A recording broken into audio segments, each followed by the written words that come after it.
Hey, hey, hey. What's going on, everybody?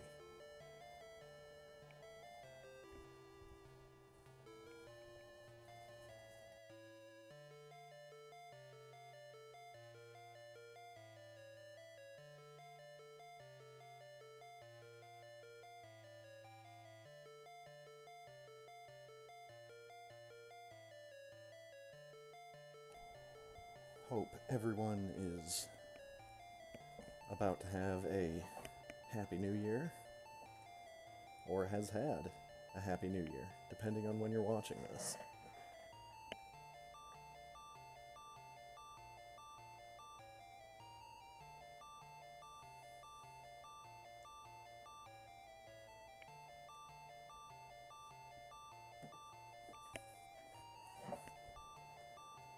Oh man. There's a couple things to talk about for the year that was 2023. So let's get this party started. Yeah, the setup is a little bit different this time around. Also, I get to do this. Whoop, I broke it.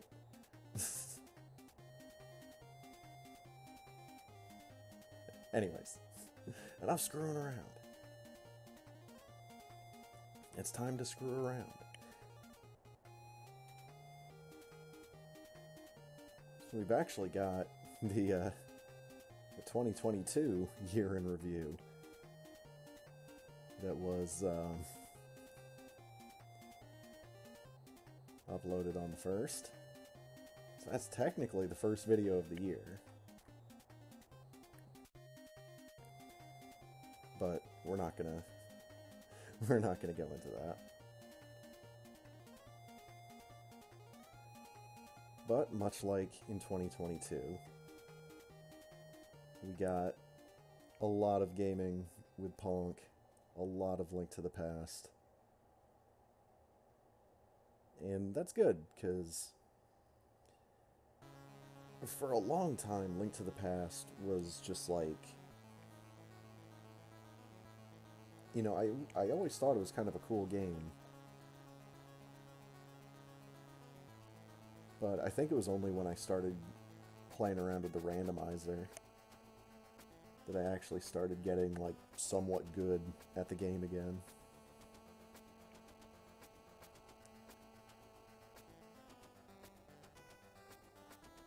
Well, this one says bees. I'm just gonna mute these. Ah, yes.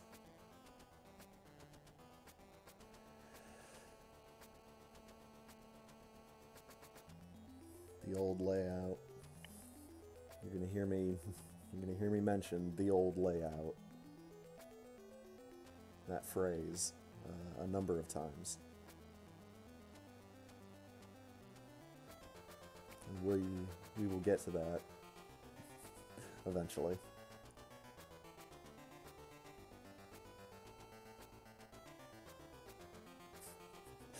So mad I hit the jellyfish anyways.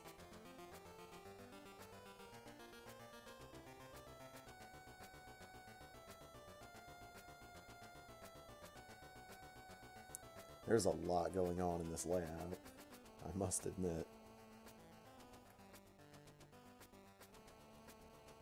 I seem to remember that Runaway 5 GIF would freeze every once in a while. I should probably do theater mode for these. I mean, you guys don't really need to see what videos are recommended to me. Maybe you do, I don't know.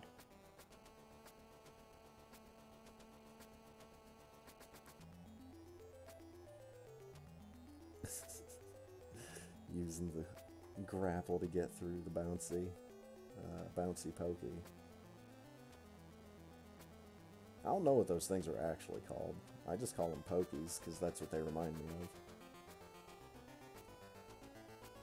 Anyways. Then, of course... I mean, you gotta have some Super Metroid. And this is my game, after all. Got the Tron concept art as my chat background. That's pretty cool. I need to get my hands on more Tron concept art.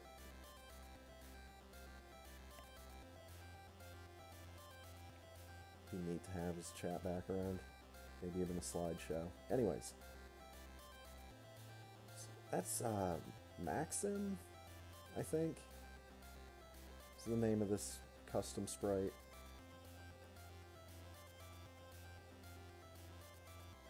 Where's my intermission? Oh, hell yes.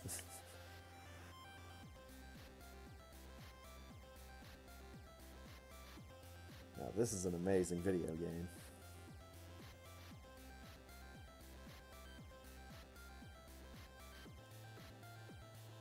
Like, I like Yoshi's story way more than I'm even willing to admit. And I admit that I really, really like this game. There is just so much to love about this game.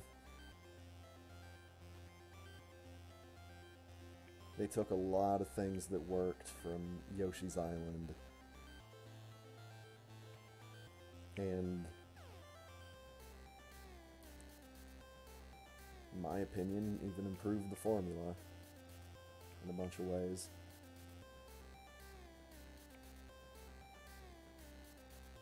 I love that the idea of the stage is to just eat as many fruit as you can possibly find. The game wants me to ground pound right on that tree. But I didn't want to do it.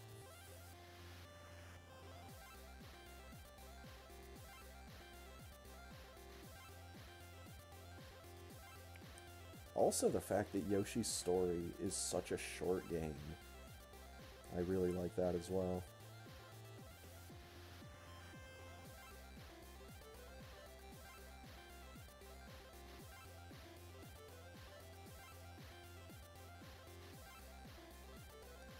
Oh.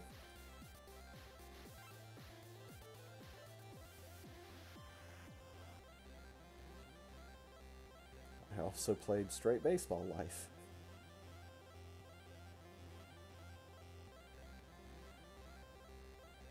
Watch as I attempt to make sushi. Surprise, it's a raw presentation.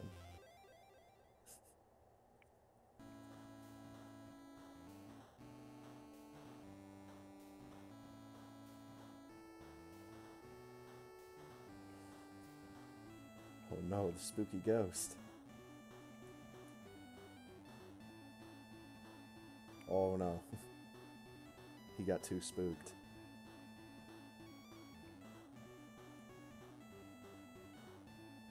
Oh god, I'm playing as Master Hand. This must have been... Well, because I don't think I've played as Master Hand more than just like once or twice. So... Because I'm not really a fan of the way... the way his run cycle goes. He's a little bouncy for me.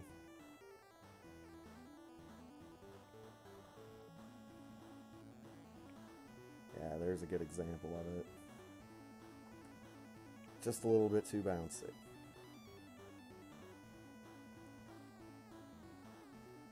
The ultimate finger gun character.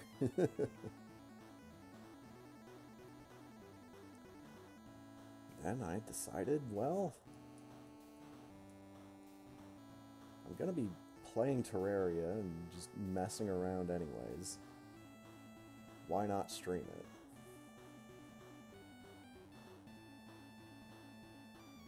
I get something during daytime, maybe? Or at least down by all the lava. Actually see something.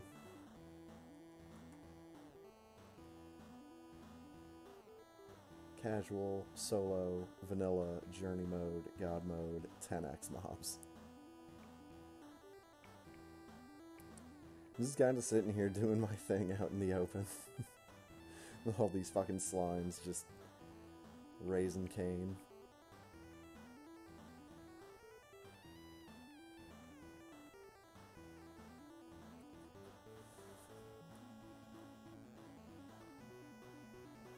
I mean, Terraria is such a fun game.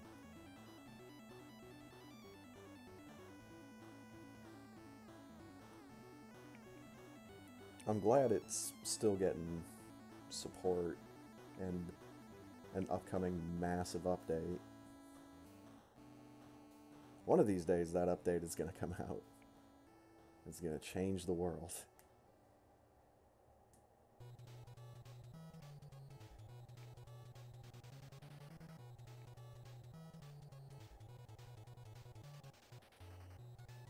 Alright.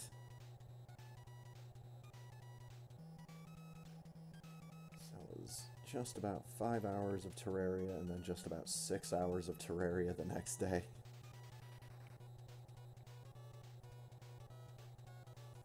Just ripping through the game. I feel like I've said this before, but bring it up again. I'm not sure where exactly I'm getting views from. If it's from you, thank you. Yeah, as we can see here, there's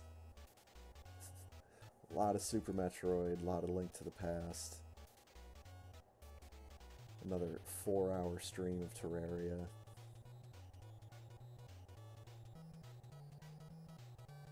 I want to check this one to see what I did for the intermission.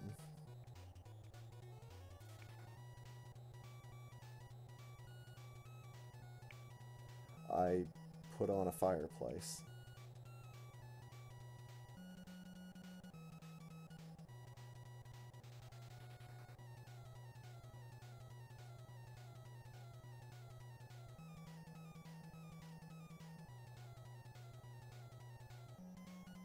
Oh shit, I actually, like, play Spike McFang for a little bit.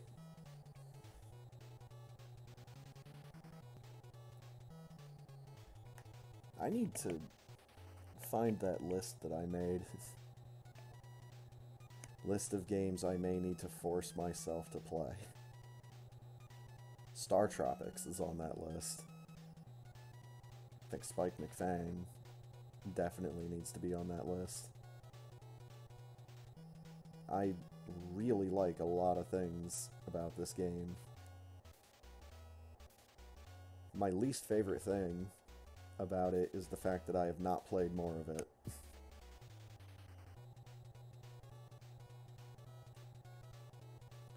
But oh yes.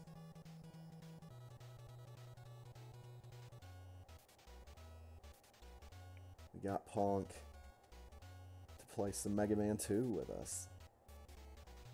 I was playing on the plug-and-play mini joystick, and that's why the color is all fucked up on my feed. It doesn't look like that on the TV, but when you try to capture it, it does stuff, and I don't understand why.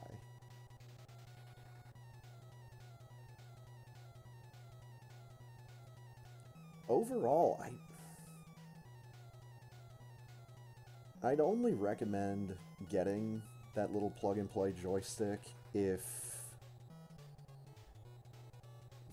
you're a really big Mega Man 2 fan and you really like the idea of being able to just plug a Mega Man 2 joystick directly into your TV. And just play it like that. And I died. Rip.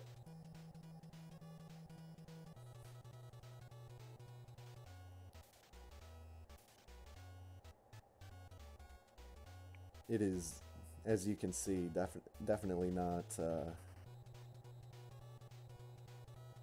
not a suitable substitute for streaming Mega Man 2. I mean, maybe I could like plug the thing directly into my capture device, but I don't know how that would help. I guess I'd be able to see it on my stream feed, but that would be it. The other big thing that I dislike about the plug-and-play joystick, it's more about the version of the game that they have on there. They cut out the credits. Like, they cut out the ending credits.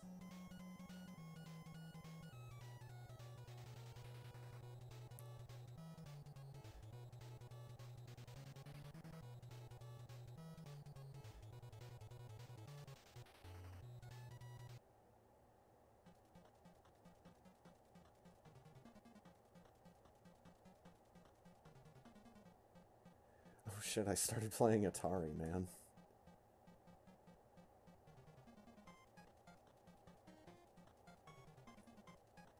Ah, here we go. This is right at the ending.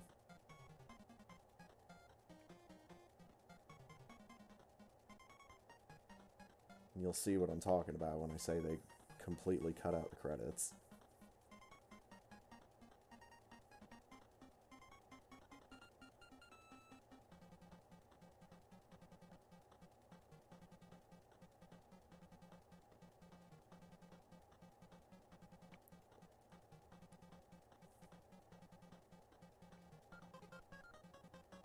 Yeah.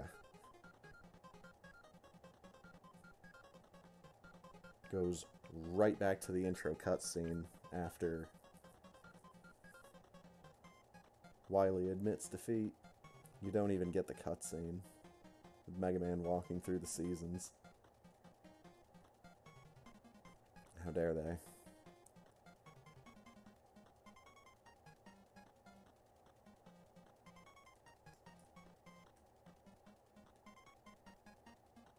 Ah, yes.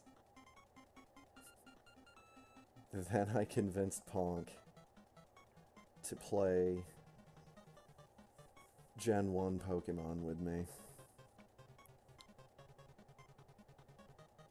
Only both of us were going to be using a Psyduck as our starter. And infamously, I forgot or didn't check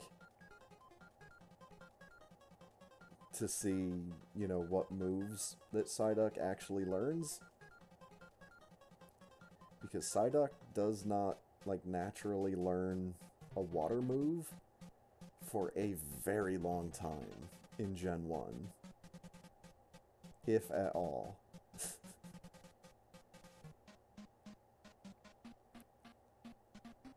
So, yeah, we had to struggle for a bit to get through the early game. But once we got the TM that teaches Water Gun, you teach that to the Psyduck and it's all over. We have a winning formula all of a sudden.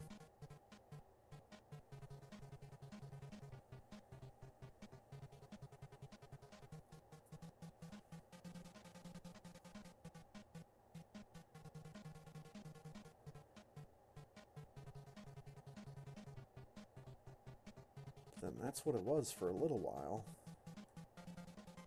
It's Pokemon and Super Metroid.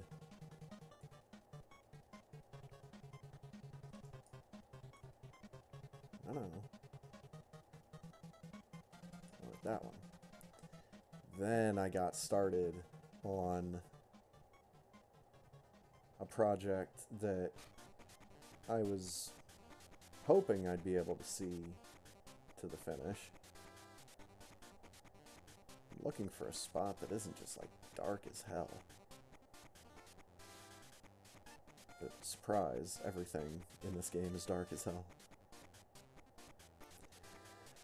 And that was my little showcase of some of the new lands mods for Skyrim Special Edition. And I started off with the one that I consider my favorite, which is Skygerfall, which is the mod that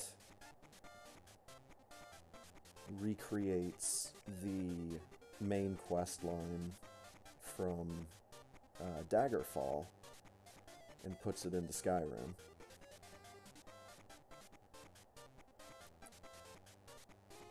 And then the way this ends is when, you know, after you've completed the quest line, you talk to what's her name? Nulfaga. And she then basically teleports you into the intro of Skyrim with this character that you've been building up throughout all of the Skygerfall mod. So, you know, you get up to like level 15 to 20, somewhere in there, pretty easily, doing this quest line.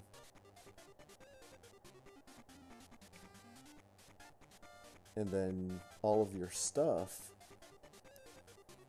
you can find in a chest in Whiterun at the companions building. You have to like put stuff into a special chest at your house in Daggerfall, and then all that stuff will be transferred over into Skyrim. So you can start completely fresh and not bring over a single thing, or, you know, bring over everything. But I like the way that it transitions from Skygerfall back into Skyrim, where it's just, you talk to this lady, and then boom, you're on the cart riding to Helgen. So you could just play it off as your character having a dream.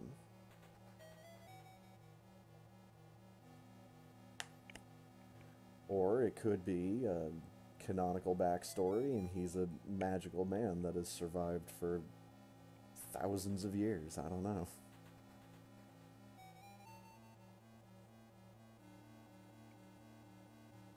But this mod is a lot of fun. A lot of the dungeons are still big enough to present a bit of a challenge, even if they're not as terrifyingly massive as they were in Daggerfall.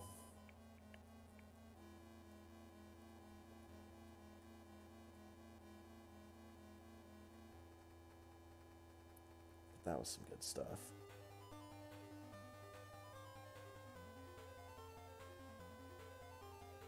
Then I go on a massive, near 8-hour adventure playing the main quest line of the Falskar New Lands mod.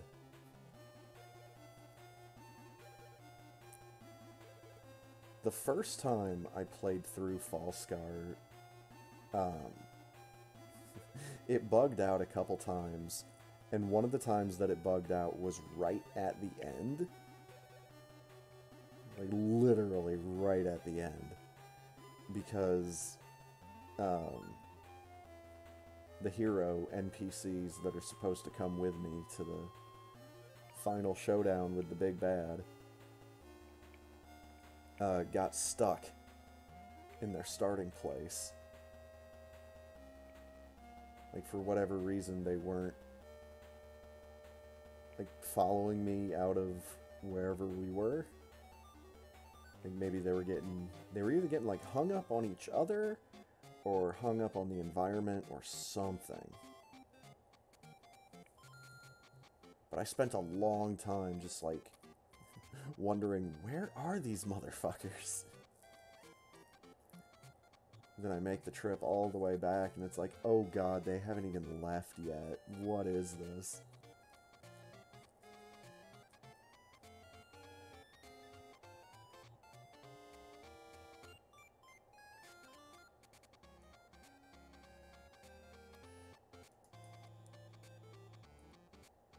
Oh man.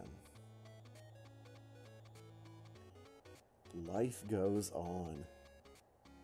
What a silly little game. I'd forgotten that I threw a chunk of time towards this game this year.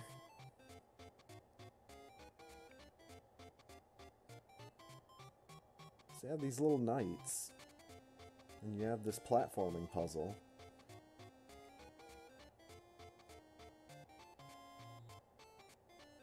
And occasionally there's, like, spikes or electrical traps or other things that you can use the knights to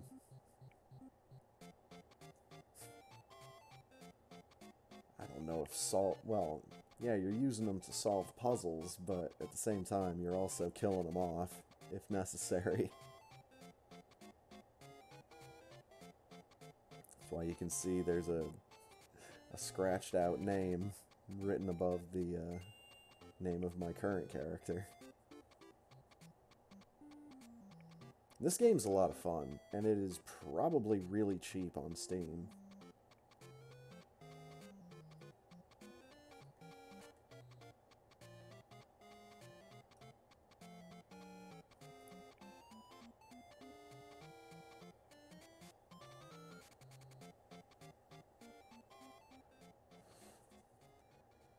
There we go.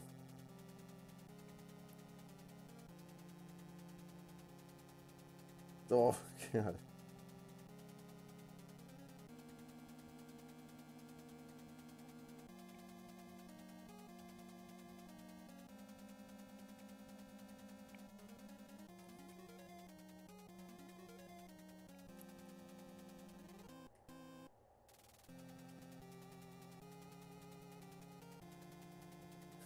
Oh, God, I forgot.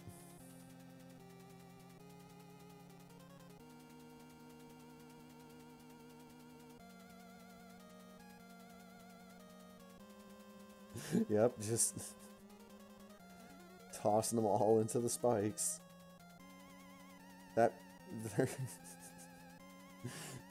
getting munched up in the gears. That was weird.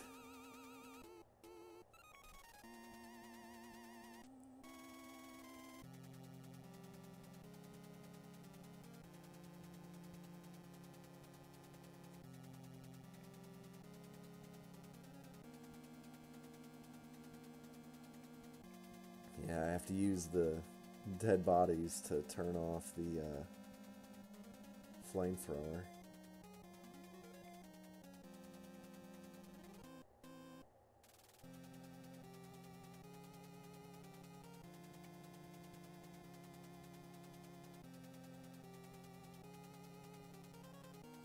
I think I'm gonna, like, ride on the ice block in order to get over there.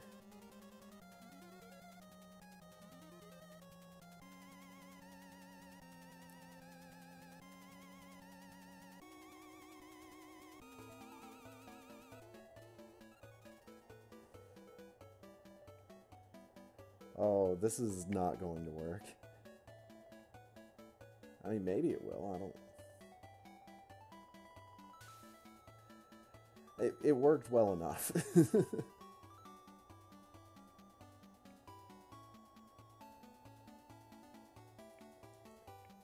then I just got eaten.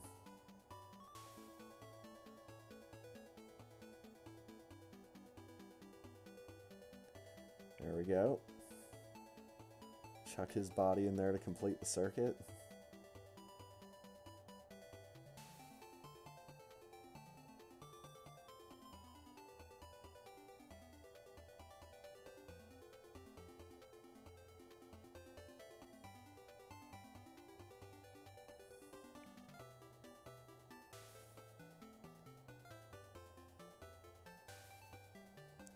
Yeah. And then we get the thing. And then everything crashes into us. Buried under a whole mountain of victory.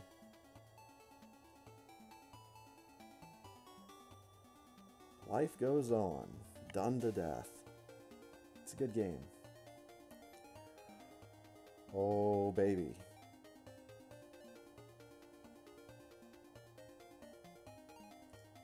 Let's go with the second one.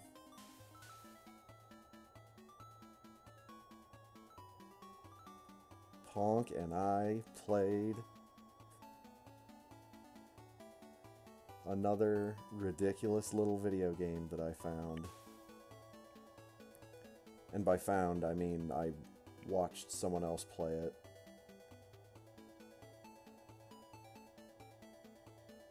And then I talked Ponk into playing it. I think I linked him to the Steam store page and told him the name of the game. That was it.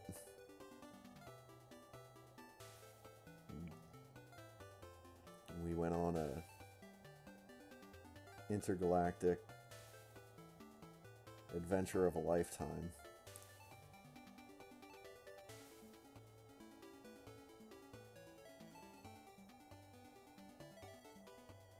I can definitely see this game being a lot more fun, and it was already like a lot of fun with just two of us.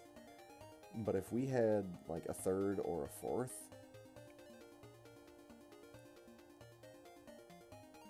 player in this game, oh my god, it would be so much easier.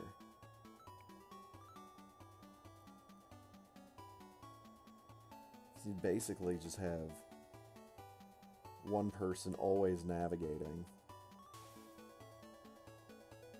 one person always on the shield, and then two people running around to the guns.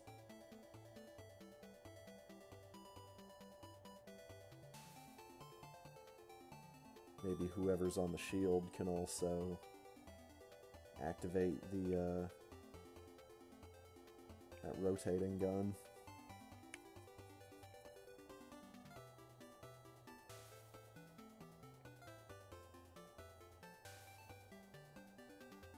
But yeah, I remember the bosses in this game just being, at times, absolute nightmares.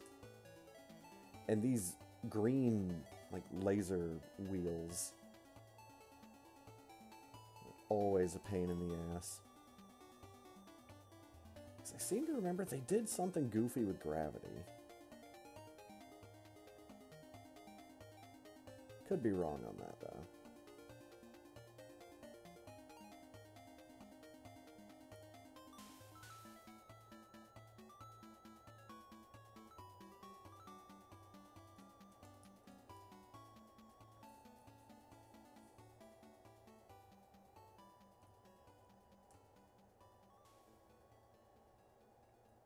Went with the Dark End New Lands mod. This one definitely has more of a Dark Souls feel to it. because it's just like this gigantic, spooky castle. And, I mean, you'll find, like, a couple journals around to kind of talk about the little bit of a story that there is.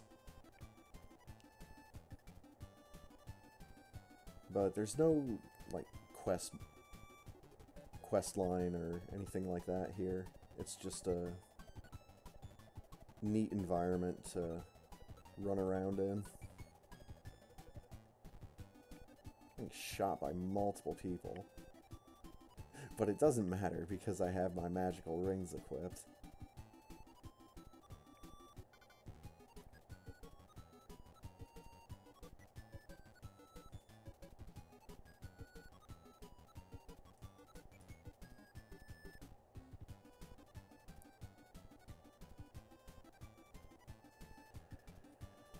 And then the next game up for Ponk and myself was It Takes Two.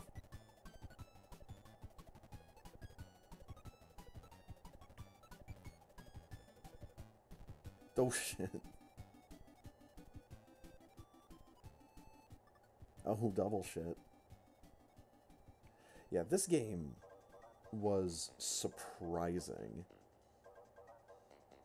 There's so much variety in this game.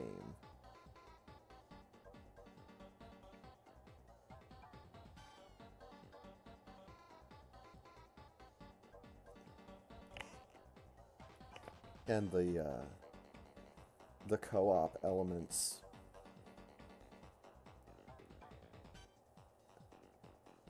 are just so good.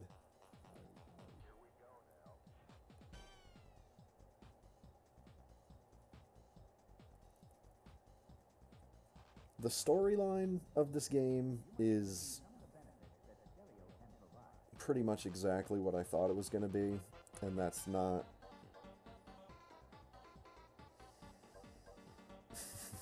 that's not a great thing, but...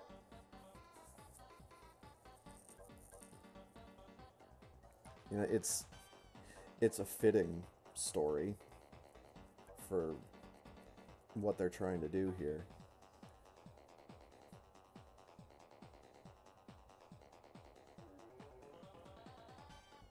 But speaking as,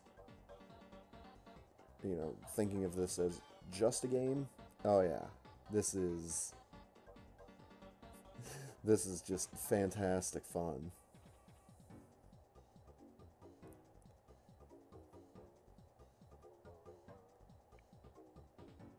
And there were just so many emotional roller coaster moments in this game.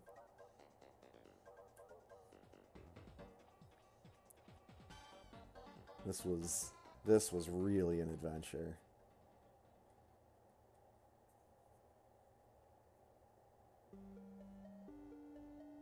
Apparently, it still takes two. Pointing and clicking. Oh, hell yeah, we are gonna sit and look at this for a little bit. Oh god, it's shaking so violently. It's because he's listening to loud rock and roll music. There we go.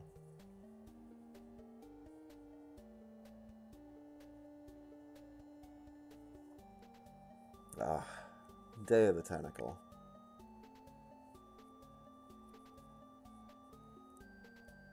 One of these delightful point-and-click adventure games that I don't know if I'm going to get tired of.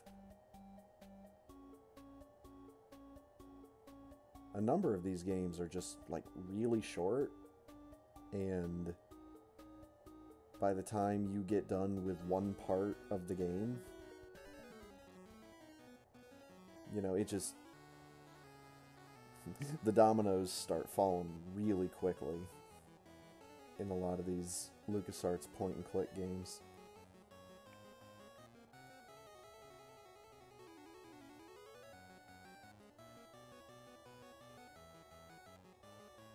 Oh, and Sam and Max hit the road.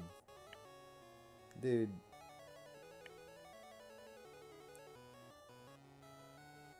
I really wish I would have had this game as a kid instead of Indiana Jones and the Last Crusade.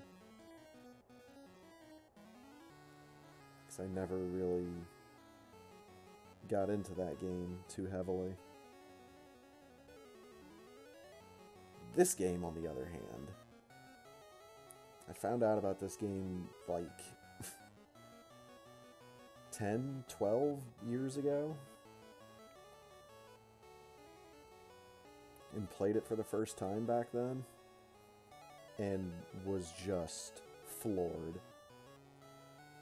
Just, oh my god, this game is hilarious. I love it. I'm gonna play it a million times. Real quickly became one of my favorite point-and-click adventure games, if not my favorite. Facilities be damned, I need a bathroom.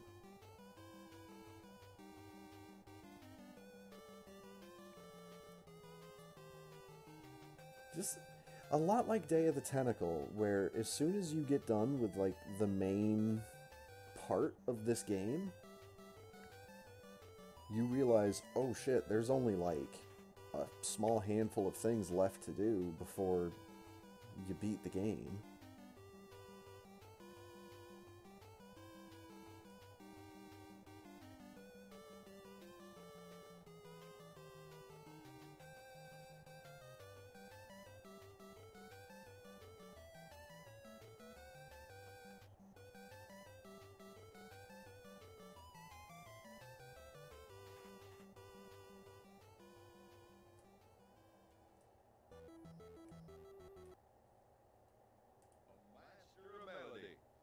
King of country, Mr. Entertainment, Conroy Bumpus. I hate floor shows. I remember my childhood in Brighton, when dear old Dad would bounce me on his knee. He'd say, son, there ain't nothing as exciting as exposing beasts to inhumanity. That's why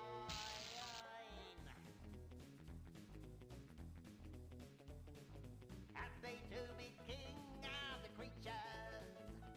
I'm proud to be the lord of the old. I love collecting things with grotesque features. It makes me feel like some Chaldean god.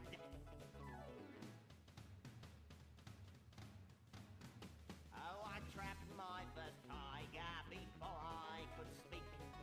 Killed me a bear when I was 3. And now with this Bigfoot and giraffe-necked freak, I finally have a full menagerie. Hit it, boys!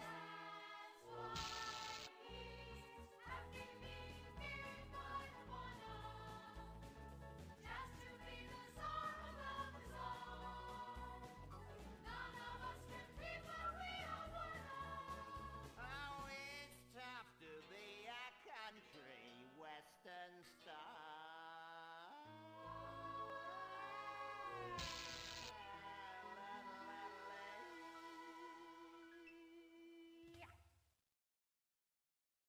Oh yeah.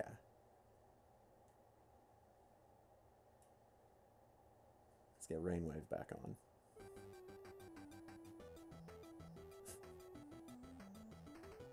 Dude, Conroy Bumpus's song in this is just so silly.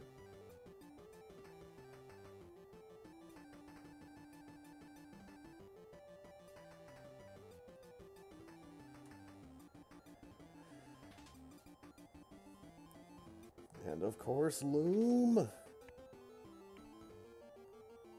If Day of the Tentacle isn't my favorite point-and-click adventure game, Loom might be.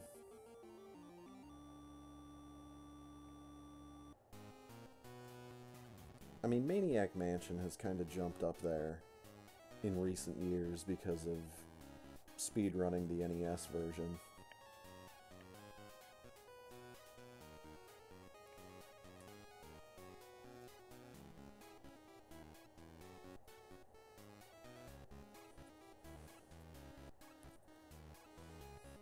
but I've always had a fondness for Loom ever since I was a kid.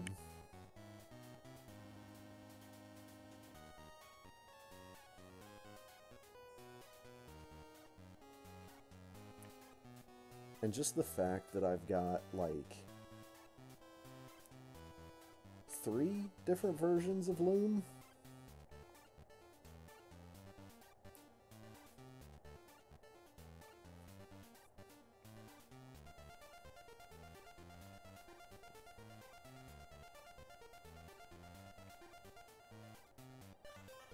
Because I have one that has voice acting, I have one that has music, and I thought I had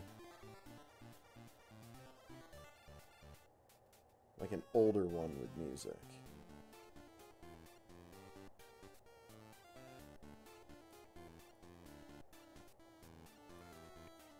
I don't know if I have the original that I played, because I think I was just going to some website. Because, yeah, there was some website that just would load up, like, an instance of DOSBox on the site, or ScumVM, or something. And it would run old school Loom.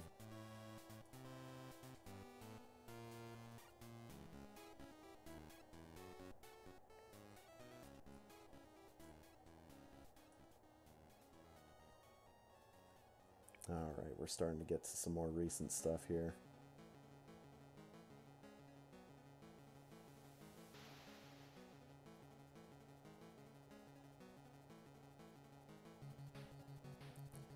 So there was some more It Takes Two, some more Skyrim.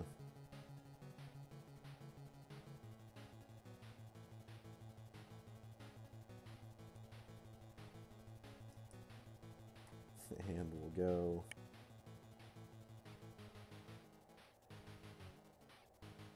see, there was already some signs that things were amiss with my computer. The Pontificator stopped working, and I really thought that that was because of a Flash update that I did.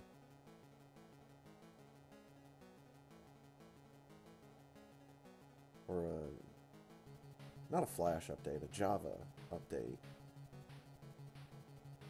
Because, like, my modded Minecraft also stopped working around this same time, but it was really just a sign of things to come, because not long after this,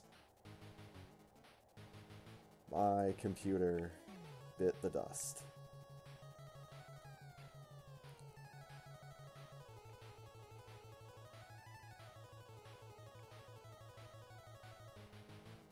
And we went from July, like early in July, to late in September before I was able to start streaming again. And without going into gory detail, my old graphics card was apparently the thing that had bitten the dust, and one of my solid-state hard drives that had a lot of stuff on it. And didn't get it backed up. Really wish that I still had a number of things from that hard drive, but I learned to make do with what I was able to get my hands on for my current setup, and for a stretch of time there, I had to learn to make do without a main computer.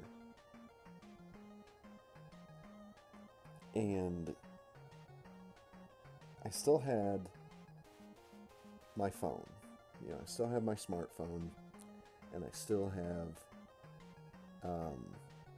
my netbook, but my netbook is garbage. It takes, like, close to 10 minutes to just, like, open up a browser. Let alone, you know, a web page. And that's if it doesn't crash. And for whatever reason, if I'm sitting there and moving the mouse around on the trackpad, then it wasn't as likely to crash.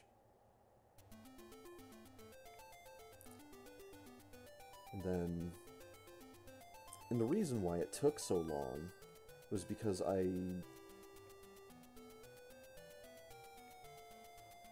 had to wait like a week in order to even figure out what was wrong with my computer to begin with. Oh yeah. And then I had to wait like another week, if not longer, to get my new graphics card and to get a new hard drive. And then I had to reinstall Windows, and I had to go through a whole bunch of manual updating because I wasn't able to connect to the internet. And that was the aggravating thing. I had this computer. It has its parts. It's kind of ready to go, but I'm missing software. And that was the part that killed me. Was trying to figure out all the different software I needed. All the different drivers and all of that. Then I find out about driveridentifier.com. I think that's what it is. And of course, let me just say, Real Work and Insane Firebat were absolutely, without a doubt, instrumental in me being able to come back at all. If it wasn't for Real Work and Insane Firebat helping me out, I don't know if I'd be streaming currently. Because they were able to answer questions for me and point me in the right direction for certain things. And this is definitely given me reason to think that I'm not going to build my own computer next time. I am 100% going to get something pre-made. It's just, you know, saving up the money in order to get there.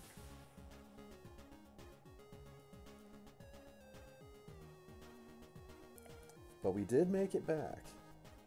We did, in fact, make it back. I'm still working out a lot of the kinks when it comes to stream layouts and different ideas I'm having.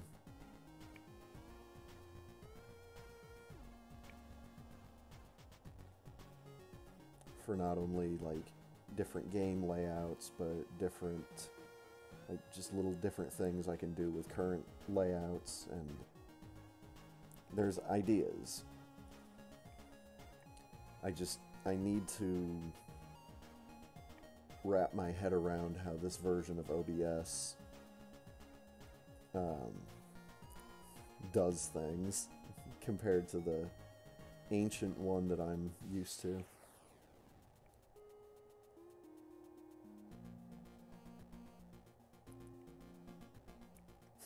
But one of the first things I did, if not the first thing, after coming back was, I want to play Aria of Sorrow. I still need to follow a loose thread that I left with the Final Fantasy VI Beyond Chaos randomizer.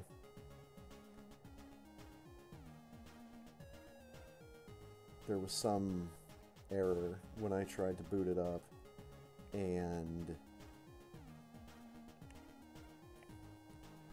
I'm wondering if, you know, there's a different version on the website, because I thought there was. There's like a zip version, and I thought there was a downloader.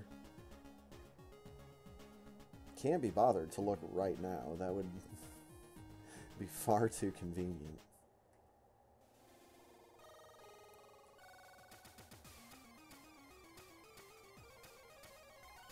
But then, yep, we got right back into the pattern of Link to the Past with Ponk, Super Metroid races. Why is this private?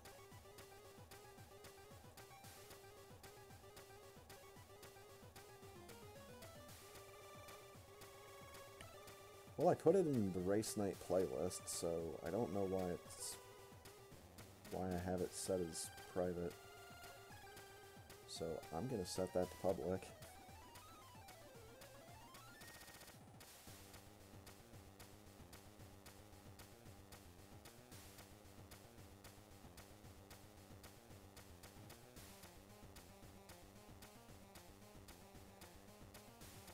Now, the being dumb in OpenMW, I don't remember making that one public. Oh, I don't think it's public on Twitch. I think that was the deal. But yeah, I got my hands on Morrowind and started screwing around in that. And I am having an amazing amount of fun. But this was the video where I ended up kind of scrapping this because I had a color key active and I didn't have lighting figured out, quote unquote lighting.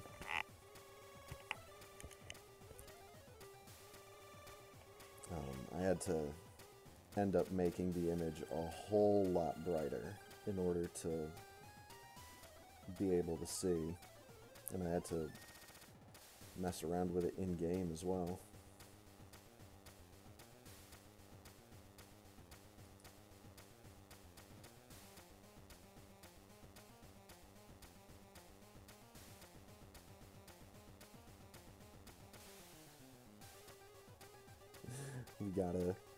We gotta give some love to the Dragon View credits glitch, the grand memory clobberer.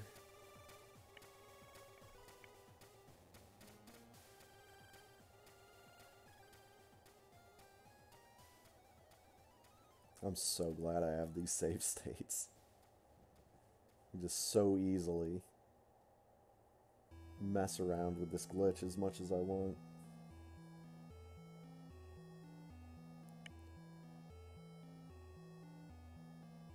I still don't think that there's anyone that knows how to consistently replicate the credits warp part of this glitch.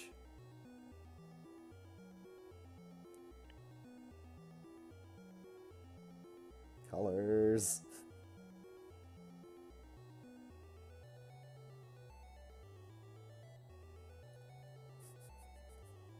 All because you didn't save the game,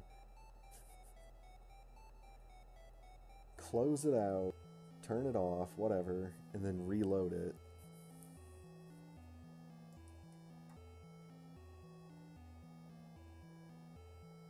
Giant Shy Guy again.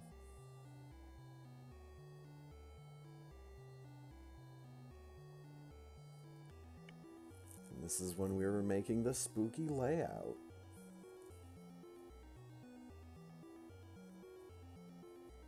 It is something that I enjoy, the process of putting together a layout.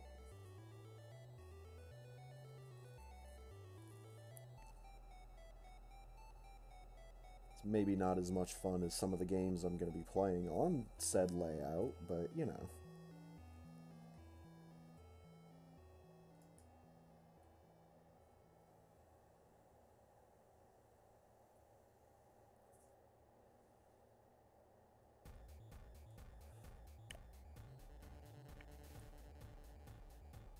Honestly terrifying layout.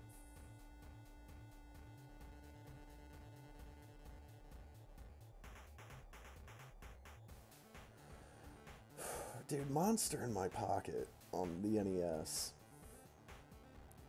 It might be the hardest game that I can consistently beat.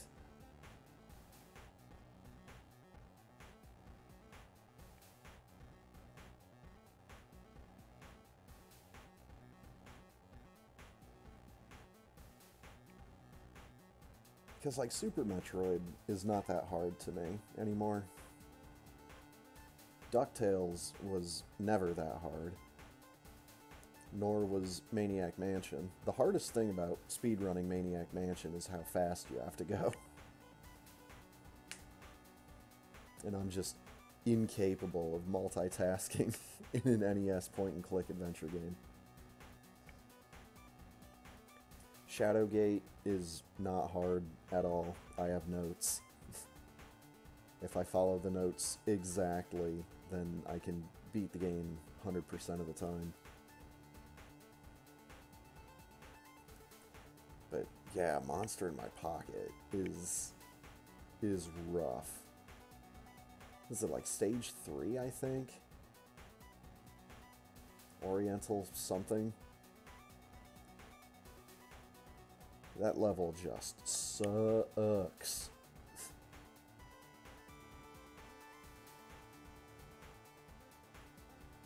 And then the last level is...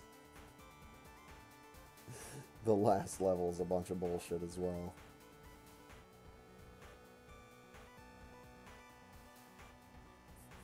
And then I had to remember how to fight the final boss.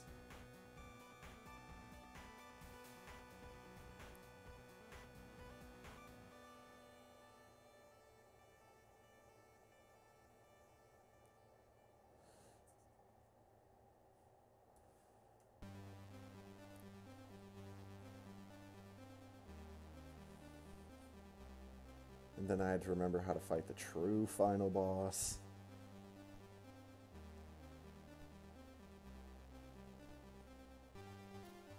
But that's the strat. You jump up and hit him a couple times, run off to the corner of the screen, and then jump over the monsters that he spawns in.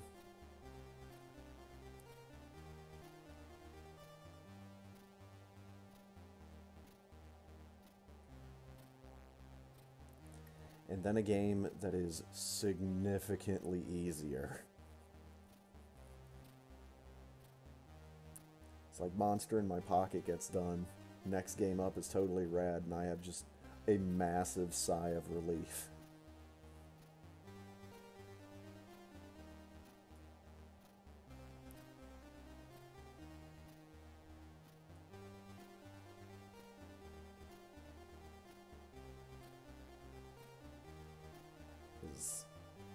Totally Rad is still a challenging game, but it is nowhere near as hard as Monster in My Pocket.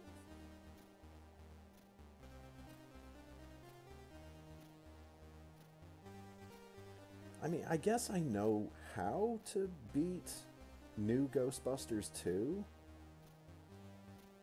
I'm not gonna say I can consistently beat it, though, because of the the boss of the museum level,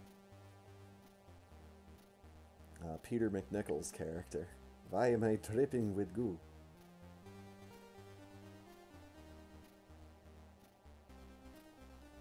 Yeah, that boss is just ridiculous. Now, in the Japanese version of Totally Rad, called Magic John, I think the bosses that I use that full screen fire spell on, they either have slightly more health than in the US version, or the fire magic does slightly less damage in the Japanese version. Because it does take an extra cast of magic to kill a couple of these later game bosses. And being excessively careful of the baguettes. A lot of slowdown in this game.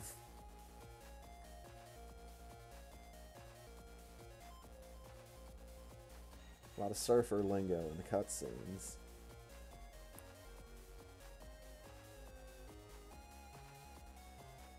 DuckTales also. Of course it counts as a Halloween game. You go to Transylvania 3 times in this game.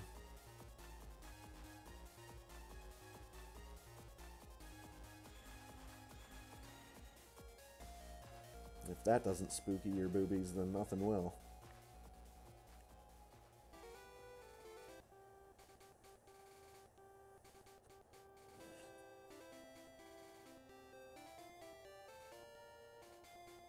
And I still think that DuckTales is one of the best games to have as an introduction to speedrunning. Because it is so short.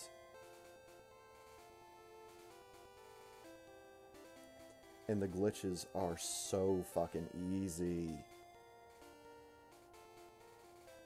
That was the thing that aggravated me when I was trying to learn this game.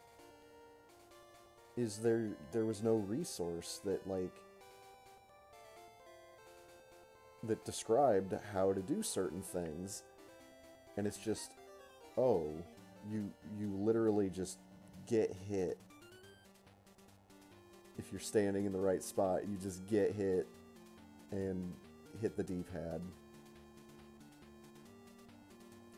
Like you go to walk into the guy and boom, he just sends you through the floor. It literally is just like exactly what you see. There's nothing really tricky about DuckTales.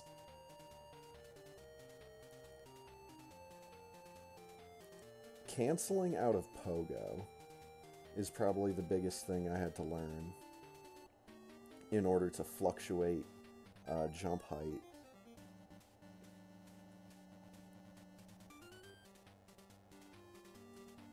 Did I do Maniac Mansion? I did it after Shadowgate.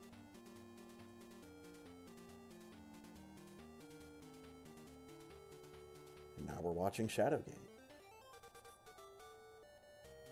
This is another NES game that I only started playing this because I saw a glitched speedrun at either a marathon or I think it was, at a marathon. I think it was at an ESA. I mean, I wasn't at an ESA, but the run was at an ESA.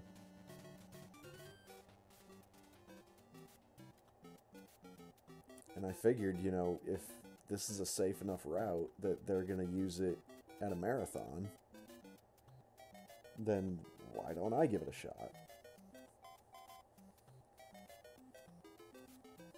And this game is a lot of fun. The glitch is super silly. You just take glasses over and over and over again that fills your inventory with pairs of glasses. If you do the glitch wrong, like if you screw up somewhere along the line, you can actually find the devil in in your inventory. It'll just say devil.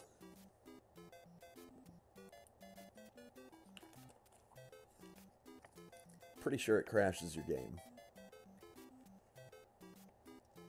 I also think that I might have accidentally done that during one of my Halloween mini marathons over the years. That sounds right.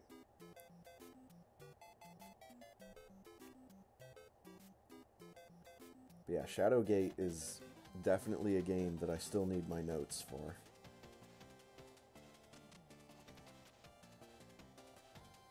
But then a game that I don't really need notes for. NES Maniac Mansion.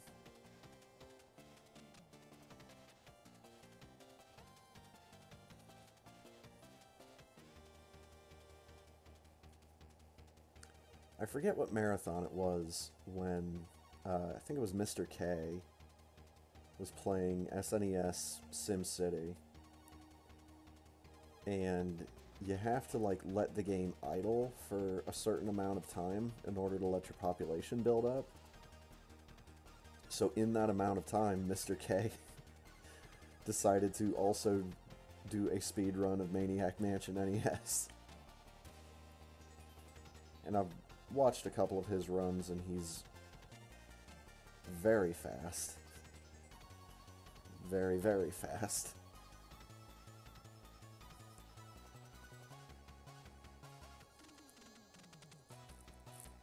I'm lucky to get a sub 10-minute run in this game, provided I don't screw anything up.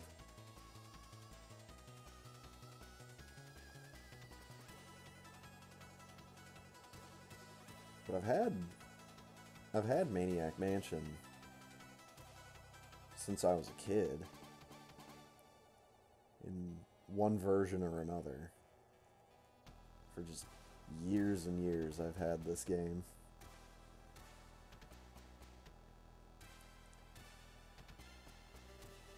And a full-length playthrough, a long play, is still a lot of fun. But the only route of that I'm comfortable with is the one with Michael, where you develop the roll of film and you get Weird Ed on your side. But even then, it's been so long since I've done that I don't remember all the steps of the process. I remember that being an issue when I tried to play this game again in that fashion.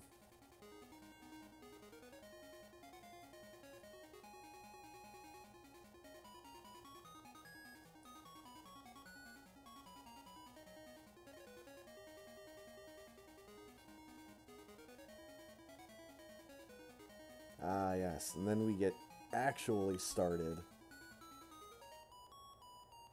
on my cheating playthrough of Morrowind with my cheating lizard, whose name translates into "I shit on your dead."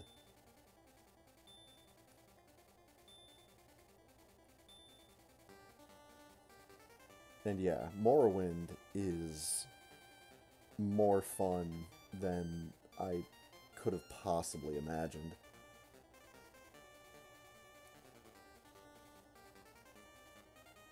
It didn't look like something I wanted to play back on release. Mostly because I didn't really like the Xbox.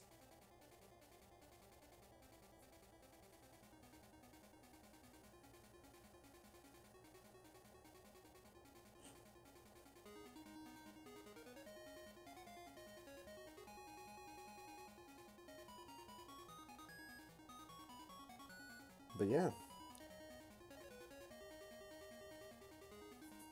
Goofy Argonian is just going to TGM his way through the game, wagging that tail.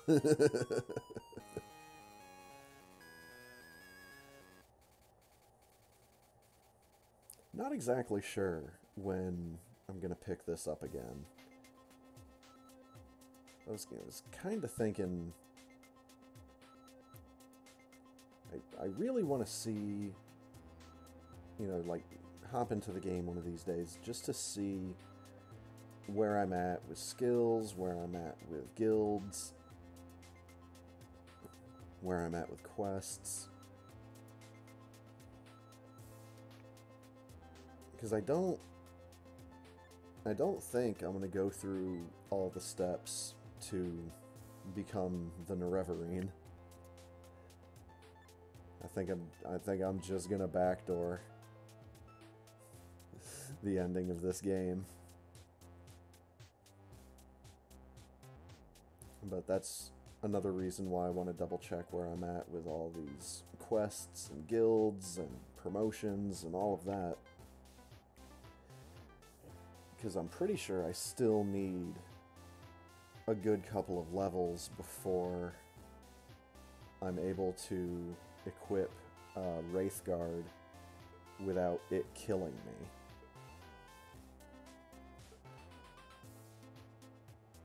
I can't equip Keening because that will kill me. And then I need to go get Sunder from the other Dwemer stronghold that's in Red Mountain. You know, I could just walk right up to Dagoth Ur and smack him in his stupid face. What's he gonna do about it? Tell you what he's gonna do about it. He's gonna put on TGM himself and he's gonna run into the next room.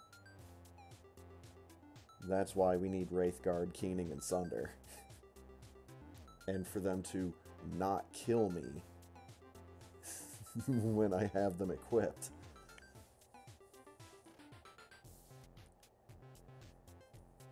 But the one thing I was thinking about doing was playing through the Blood Moon expansion.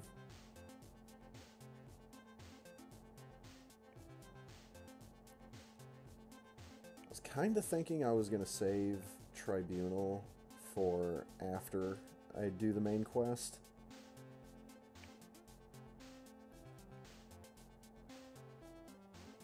That way, by the end of things, all three of the Tribunal gods will be dead.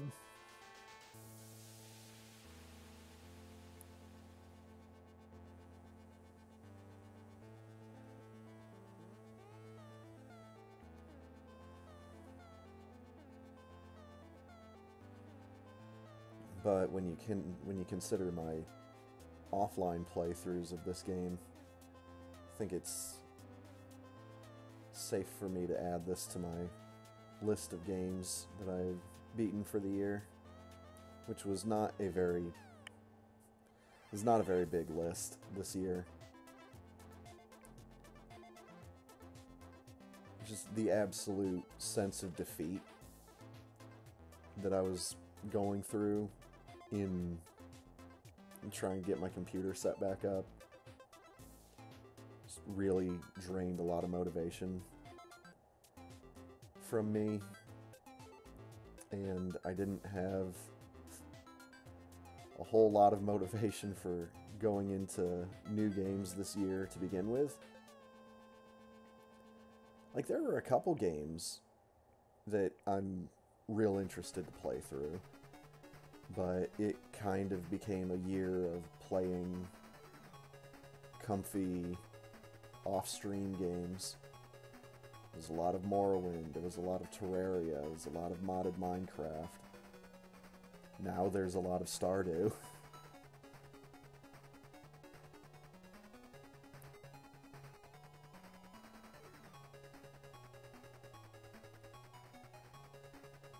was mostly more about just having fun and not wearing headphones while I play a video game.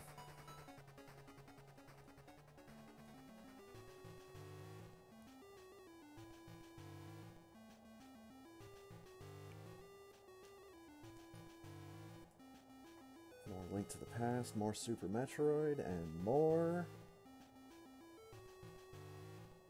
Come on. More Cocorone.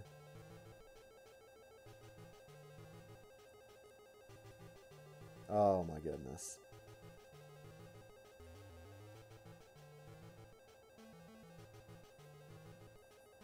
I wish I would have found out about this game sooner. Because I think it was one of those ones that I would always see on emulator sites, but I didn't know what it was, so I didn't download it. Didn't even, like, click on it, because I was like, well, I don't know what this is. And it's a Japanese game. And there were a lot of Japanese games on the NES and SNES that didn't get translated in the era of emulation, or they were in the midst of getting translations. Cocorone is a game that doesn't really need a translation, which is good. The only reason why the translation is actually helpful is so that you can see, like, what all of your options are on the character creation, instead of just being able to look at your character and you have to wonder what all these numbers are, these statistics, and then all these different weapons. It's really nice that they give you the ability to, like, preview your character with the option to start over. But you might not know that you have that option if the game's still in Japanese.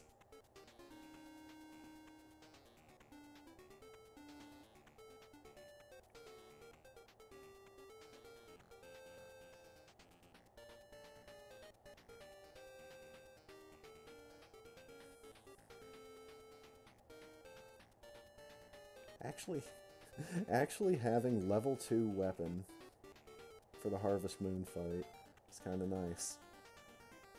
I think I said something about it during the playthrough.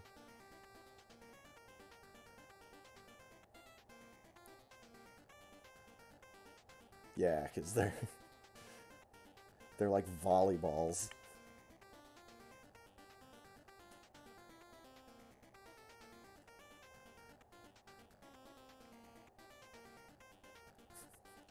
And the thumbnail for part 3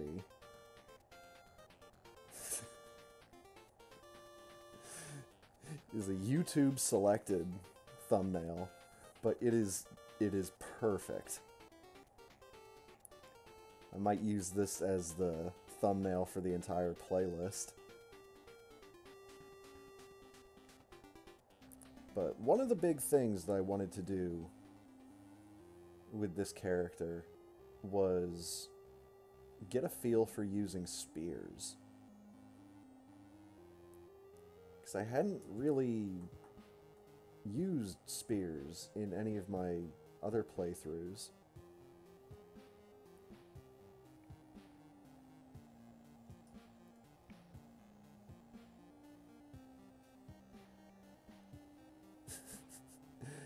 And there's me loading up in Midwood.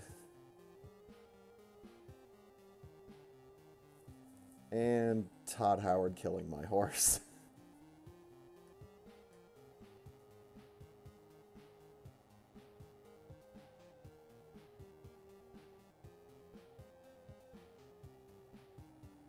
Oh yeah, I did, I guess, skip over the Midwood Isle video that I did. Fully voice acted.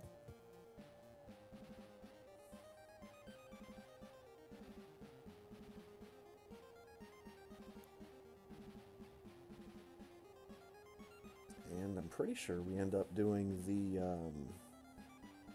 entire main quest line. Pretty sure I left, like, some side quests and stuff undone. Oh. It's not the thing I expected to see when I clicked on notifications. Top Team PLC Twitch clips of 2023. I'm gonna have to watch that when I'm done.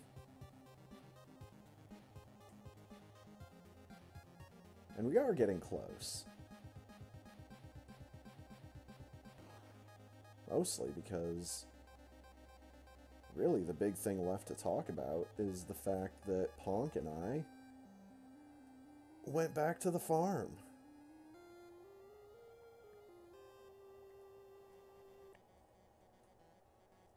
Like, oh my god. This game, Stardew Valley, is such a delightful video game. It is so much fun.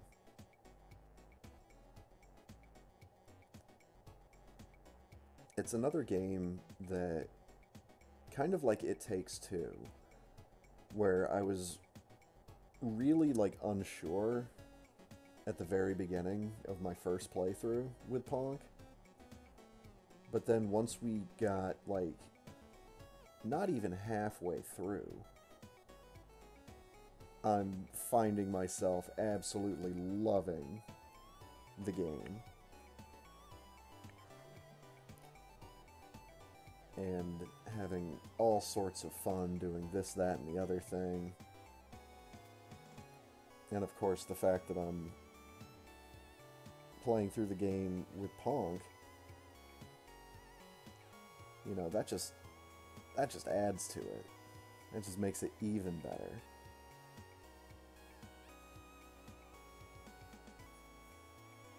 Because then, you know, we're sitting here talking about the game, we're sitting here making plans and trying to figure out what we're doing here, there, and everywhere.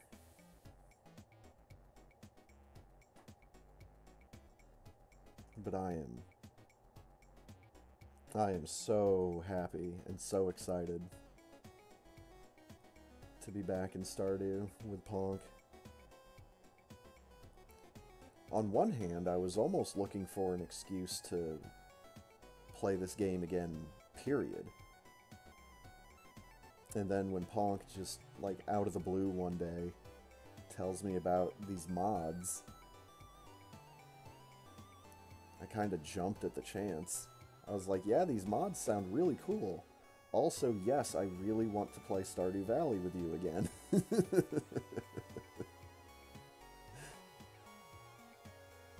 So I've got my little guy here.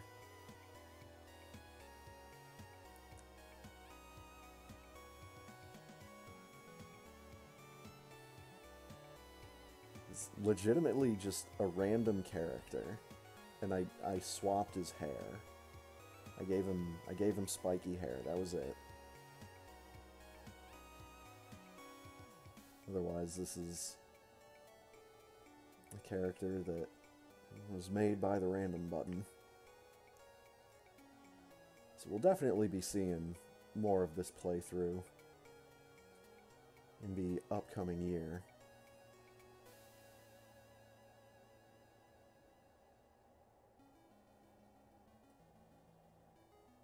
And yeah, there was Vomenheim from the Skyrim New Lands, but there was, I think visually, there's nothing really too different with what's going on in that.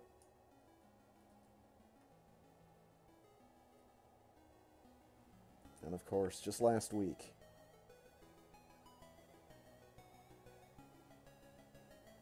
it's the 8th time that I played The Fireman. The classic tale of a burning building and a fireman that fights fires with an axe. And occasionally replacing the water in your fire hose with Mountain Dew Baja Blast.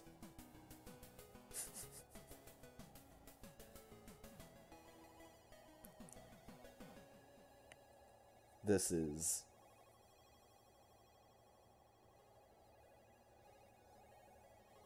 This is just a gem of a game on the Super Nintendo.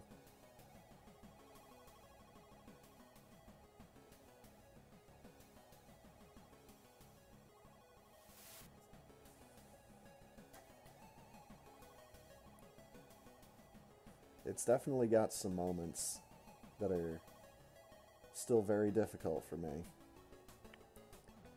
Which is why I do not have the confidence to play this game on normal difficulty. I will die 1,000 deaths. I am not careful enough. I'm still really, really happy that I was able to find the Christmas light GIF that I had been using on the old layout.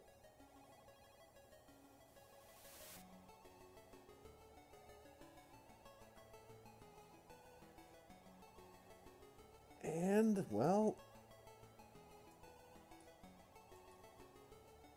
guess I should mention the fact that,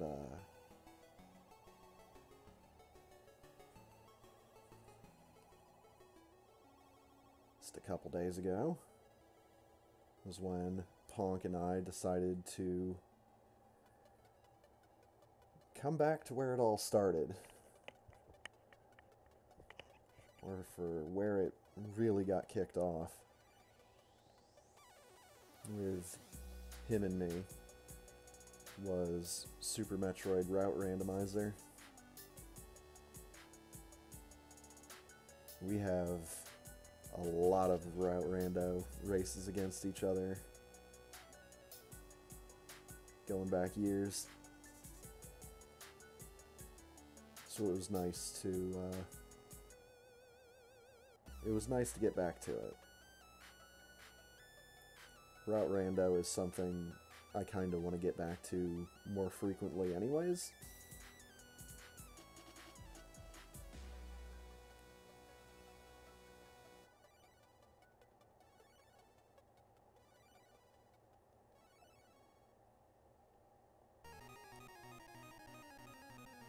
But,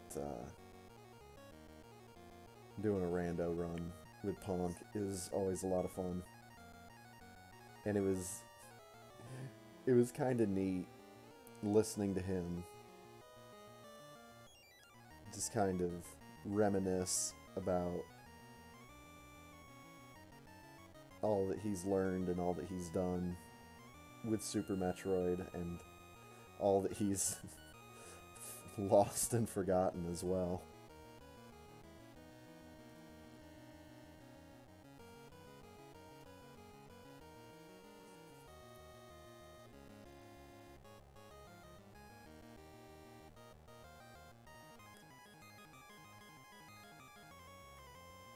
But then after that, we popped back into Stardew, and I fixed a bridge.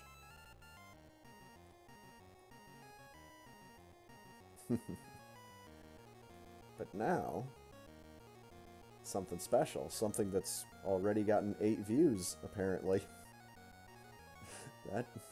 That happened quick. I was going through some of my videos that I have on my other hard drive, and I found a recorded playthrough of a delightful arcade game called Ninja Baseball Batman. And I did this recording in October of 2020, and I apparently never uploaded it.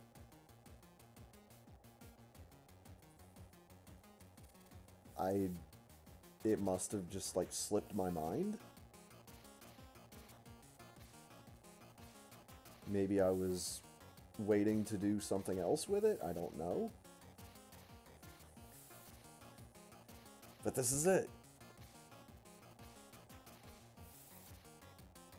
One of the silliest arcade games I can think of. And I can't get this game to work on my Wii, on the version of MAME that's on the Wii. But I could get it to work on, you know, the PC version of MAME.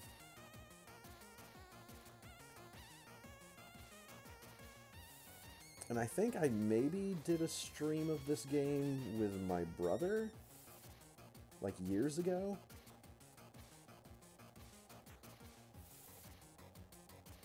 But yeah, I apparently just never uploaded this.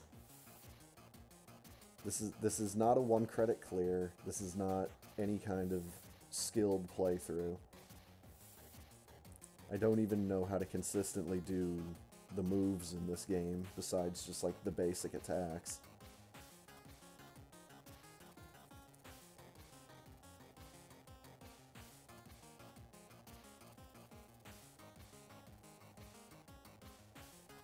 But I know the big guy has those slams and like the big pile driver move. So I figured I'd just go with him. He's the big bruiser.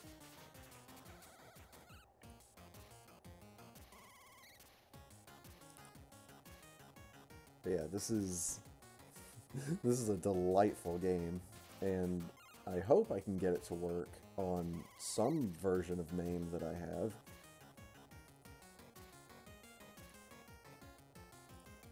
Because I seem to remember, like, looking at the folder that it came in, that the files were in, and thinking, there's not enough files in here.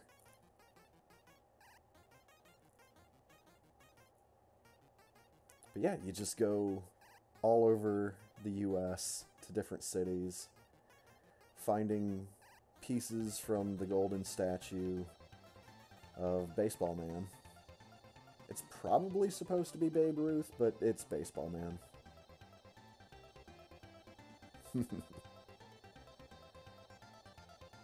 And that wraps up what I did in 2023. When I was just initially looking back on it, when I was like on my drive into work this morning, I had completely forgotten about the It Takes Two playthrough.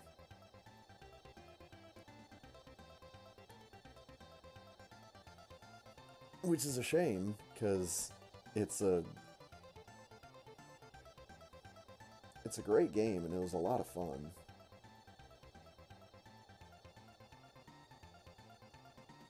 And again, just a breathtaking amount of variety in this game. I think one of the things that Ponk and I were saying about it is that you could take like any one of the game mechanics that they have in this game, and you could have that as like the base mechanic for a standalone game, and people would not complain.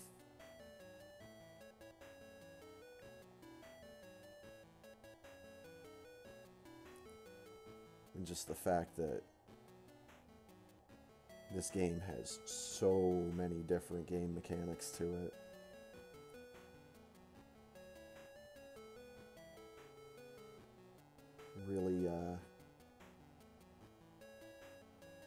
Really kind of made it obvious as to why this was, why this game was as popular as it was.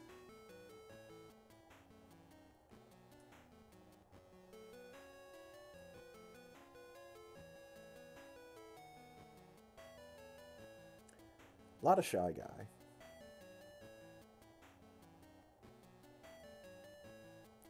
Lot of Shy Guy. We're not complaining.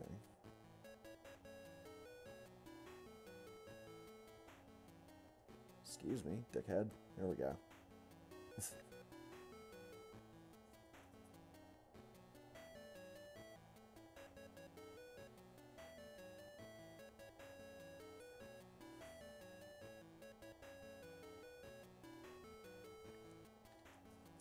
Something I should actually mention.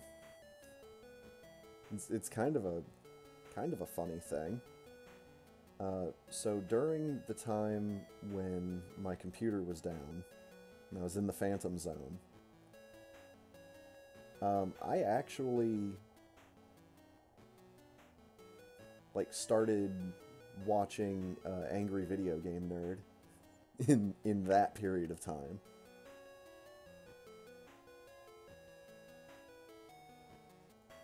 So in July and August of just this year was when I was, because I had seen maybe 2 or 3 AVGN videos, and I knew who the character was, and I had seen the video game, but I hadn't watched, again, I hadn't watched his stuff for more than just an episode over the course of, X amount of years. I think I watched the Action 52 video, the Polybius video, and maybe one other, maybe? But then yeah, just a couple months back when the computer was down, for whatever reason, I decided in that period of time I was going to start watching some of his stuff.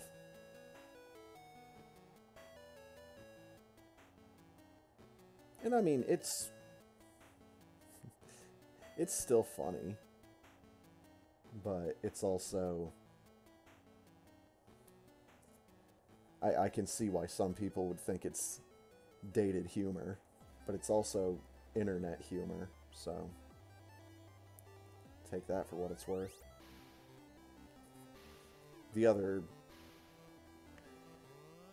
big things that I was watching on YouTube, well, was listening mostly, was this channel called Death Metal Supply that has full albums and vinyl rips as well of a lot of heavy music that I'm very much into.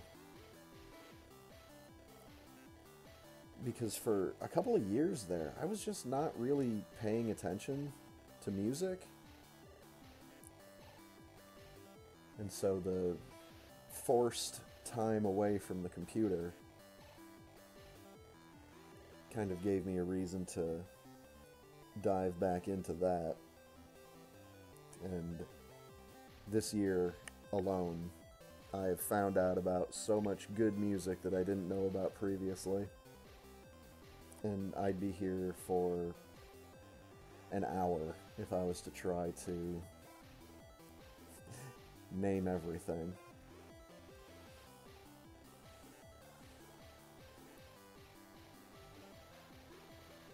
But I think that is going to wrap things up. So what I am going to do, as a way to close out, is I am going to hop onto crayon.com.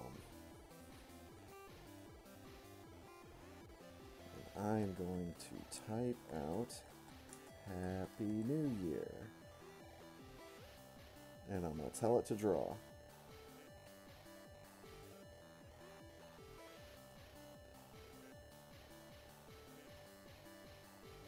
And we'll see what we get.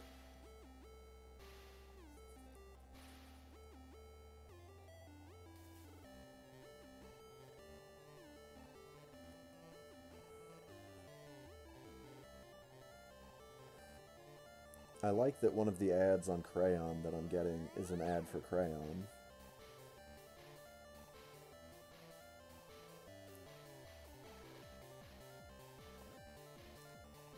Also done a little bit of messing around with Crayon this year.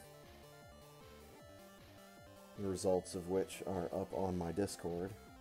I have a channel that is basically just for crayon.com images. Oh nice, it's all fireworks.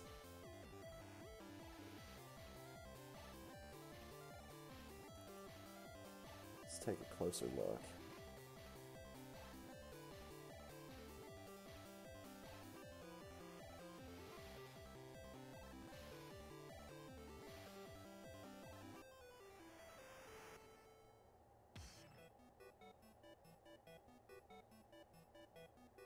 Are those people down there?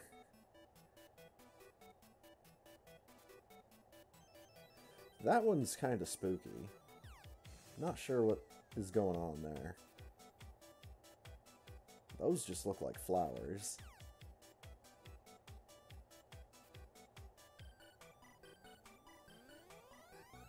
Well, alright. That is going to close things out.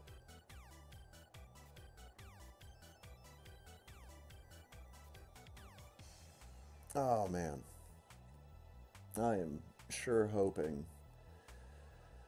that 2024 is going to be easier than 2023 was. There are some good pieces in place. So, here's hoping that anyone and everyone has a safe and happy new year.